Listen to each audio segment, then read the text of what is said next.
بہرحال یہ مباحث ہیں اس آیت مبارکہ سے متعلق، اور میں نے آپ کے سامنے ساری بات رکھ دی۔ نہ میں کسی کا مبلغ ہوں، نہ یہ دینی مسئلہ ہے، یہ فلسفے کا مسئلہ ہے۔ اب فلسفے میں بہت سے مسائل ایسے پیدا ہو گئے، سائنس کے مسائل ہیں کہ جو کتاب و سنت یا کم سے کم حدیث کی بعض چیزوں سے ٹکراتے ہیں۔ اب اس میں آدمی غور کرے گا، سوچے گا۔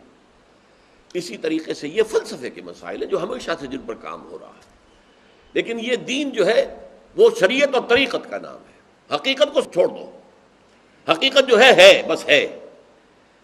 تم سورج مکھی کے پھول بن جاؤ، تمہاری توجہ ہر وقت اپنی اس ذات جو جس نے تمہیں پیدا کیا ہے، حقیقت تو وہی ہے، لیکن سورج مکھی کے پھول بن جاؤ۔ لیکن اسے آپ غلط کہیں، مجھے کوئی اعتراض نہیں، لیکن یہ کہ ایک شخصیت کو میں ایسے سے واقف ہوں جو اہل حدیث بھی کٹر تھے اور صوفی بھی بڑے تھے۔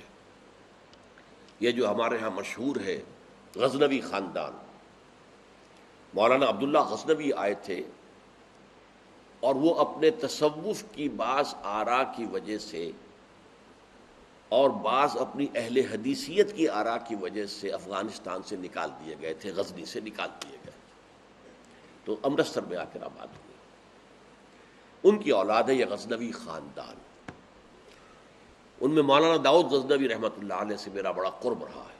ان کے پھر بیٹے تھے ابو بکر غزنوی، وہ معروف ہیں، کافی لوگ ان سے واقف ہوں گے۔ داؤد غزنوی رحمۃ اللہ علیہ یہ دو متضاد چیزوں کا مجموعہ تھے، تصوف بھی اور اہل حدیثیت بھی۔ عام طور پر اہل حدیث کی ساری توجہ ظاہر پر رہتی ہے، وہ باطن میں جھانکتے ہی نہیں، اندر نہیں جاتے، فلسفے سے کوئی تعلق ہی نہیں۔ لیکن فلسفہ اور تصوف یہ جڑے ہوئے آپس میں چولی دامن کے ساتھ۔ انہوں نے ایک دفعہ منٹگمری میں، جو اب ساہیوال کہلاتا ہے، آ کر تقریر کی۔ اہل حدیث مسجد تھی، میں بھی گیا ہوا تھا سننے کے لیے۔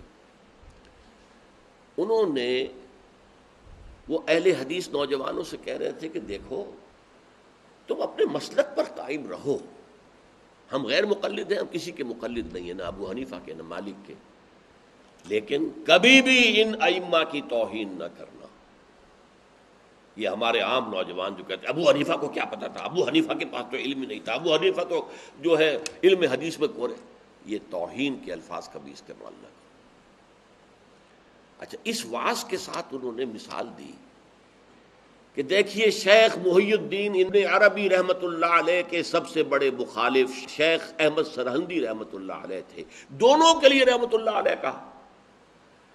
میں حیران ہو گیا، یہ وہابی آدمی، کٹر وہابی اہل حدیث، اور یہ شیخ ابن عربی رحمۃ اللہ علیہ کہہ رہا۔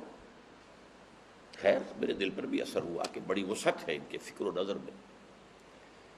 میری اہلیہ کے چچا تھے، ان کے ایک بیٹے، سب سے چھوٹے بیٹے یہاں مجمع میں موجود بھی ہیں، شیخ فضل الرحمان مرحوم۔ ان کے بہت گہرے تعلقات تھے یہ جو خاندان غزنوی خاندان سے۔ انہوں نے شام کو کھانے پر بلایا، مجھے بھی بلا لیا، میں ان کا داماد ہی تھا نا۔ تو وہاں میں نے کہا کہ حضرت آپ نے شیخ ابن عربی کے ساتھ رحمۃ اللہ علیہ کے الفاظ استعمال کیے، جبکہ ابن تیمیہ نے کوئی شرعی گالی چھوڑی نہیں ان کے لیے۔ زندیق، ملحد، اور آپ اہل حدیث ہیں، یہ کیسے ہوا؟ میں ان کی عظمت کا قائل ہو گیا، ان کی آنکھوں میں آنسو آ گئے۔ کہنے لگے ڈاکٹر صاحب یہ دونوں ہمارے بزرگ ہیں، ہم خرد ہیں، آپس کے اختلافات وہ جانے، ہم چھوٹے ہیں، خرد ہیں، خرد رہنے ہی میں عافیت سمجھتے ہیں، ہمارے لیے دونوں محترم ہیں۔ اور مسجد میں انہوں نے ایک مثال بیان کی تھی کہ شیخ احمد سرہندی رحمۃ اللہ علیہ نے شیخ ابن عربی کے بارے میں اپنے مکتوبات میں لکھا ہے، ما ذل بردار خان ایشانم لیکن چکنم معاملہ صفات باری تعالی است، کہ ہم شیخ ابن عربی کے دسترخوان کے جھوٹے ٹکڑے کھانے والوں میں سے ہیں۔ کون کہہ رہا ہے؟ مجدد الفسانی کہہ رہا ہے۔ ماں ذل بردار خان ایشانم، ان کے دسترخوان کے سوکھے جوڑے ہوئے جھوٹے ٹکڑے کھانے والوں میں سے ہم ہیں، لیکن کیا کریں، معاملہ سے بات باری تعالیٰ، یہ باری تعالیٰ کی صفات کا معاملہ ہے، ہمیں اختلاف کرنا پڑ رہا ہے، اختلاف ہم کر رہے ہیں، لیکن ہم ان کے دسترخوان کے جھوٹے ٹکڑے کھانے والے۔ یہ کہہ رہے ہیں شیخ احمد سرہندی رحمۃ اللہ علیہ، جن کے بارے میں مشہور ہے کہ ابن عربی کا یا تو مخالف اول ابن تیمیہ رحمۃ اللہ علیہ، اور یا پھر مخالف دوم جس نے جوابی فلسفہ پیدا کیا وہ شیخ احمد سرہندی رحمۃ اللہ علیہ۔ تو یہ ہے کہ ان چیزوں کے بارے میں اپنے سینوں کو وسعت دیجیے، آپ ابن عربی کی بات کو چھوڑ دیجیے، پھینک دیجیے، لیکن توہین نہ کیجیے، اس کو خام خواہ کفر سے تعبیر نہ کیجیے۔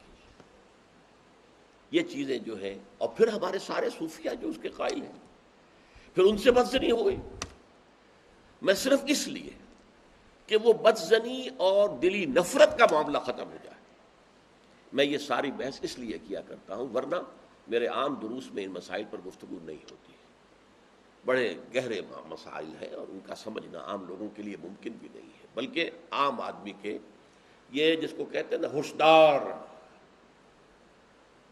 ہوشدار کے رہ بردب تیغست قدم را، ہوشیار رہ جاؤ، یہ تم جو چل رہے ہو یہ تلوار کی دھار کی طرح کا راستہ ہے، کاٹ کے رکھ دے گا تمہیں۔ جیسے ہم کہتے ہیں پل صراط جو ہے وہ بال سے زیادہ باریک ہوگا اور تلوار کی دھار سے زیادہ تیز ہوگا، جس پر سے گزرنا ہے قیامت میں، یہ کہاوت ہے۔ اسی طرح یہ ہماؤس یا پینتھیزم اور وحدت الوجود شیخ ابن عربی کا، یہ اس قدر قریب ایک دوسرے سے ہے کہ اس میں ادھر سے ادھر بھٹک جانا یہ بہت آسان ہے، اس سے بچنا چاہیے۔